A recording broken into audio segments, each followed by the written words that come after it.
आपका ज्योतिर्मय लर्निंग में स्वागत है। हिंदी साहित्य की बुक का लेसन नंबर 4 जो कि है संत काव्य धारा।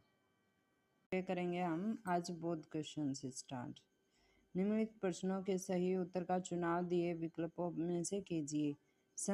हिंदी संत काव्य परंपरा का आरंभ किस भक्त कवि से माना गया है? किस भक्त कवि से माना गया है भाई? नामदेव, कबीर, जयदेव, रैदास। नामदेव से। हरडे बानी किसकी रचना है? हरडे बानी किसकी रचना है? सूरदास की, नानक की, दादू दयाल की, मूलक दास की। इसकी हर किसकी रचना है? ये दादू दयाल की। निर्गुण धारणा के संत कवियों में से शास्त्र और काव्य रीतियों का सबसे अच्छा ज्ञान किन्हें था? कबीरदास को, सूरदास को, रैदास को, इनमें से कोई नहीं। सुंदरदास को। पिपा, धनासुरी आदि संत कवियों के गुरु कौन थे? जयदेव, अक्षर अन्य, शंकराचार्य, रामानंद। कौन थे? अक्षर अन्यन। बीजक में कितने खंड हैं?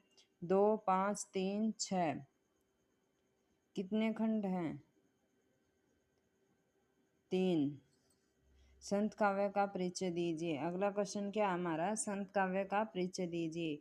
संत काव्य का परिचय दीजिए। इसका अर्थ है वह साहित्य जो निर्गुण भक्तों द्वारा रचा गया। यह आवश्यक नहीं कि संत उसे ही कहा जाए जो निर्गुण ब्रह्मा का उपासक हो। इसके अंतर्गत लोक मंगल विधाई में सभी सत्य पुरुष आ जाते हैं, किंतु आधुनिक कतिपय साहित्यकारों ने निर्गुण भक्तों को ही संत की अभिधा दे दी है और अब यह शब्द उसी वर्ग में चल पड़ा है। संत शब्द संस्कृत शब्द के प्रथमा का बहुवचनान्त रूप है जिसका अर्थ होता है सज्जन और धार्मिक व्यक्ति।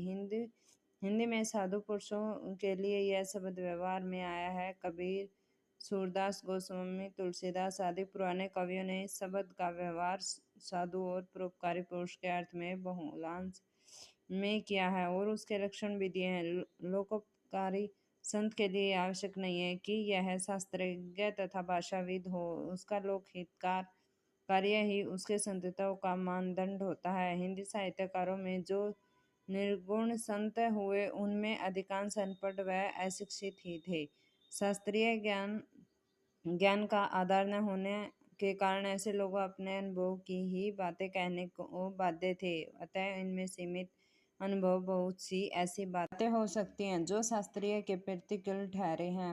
अल्प शिक्षित होने के कारण इन संतों के विषय को ही महत्व दिया, भाषा की नहीं। इनकी भाषा प्राय अनपढ़ और पंचरंगी हो गई है। काव्य के भाव की प्रधानता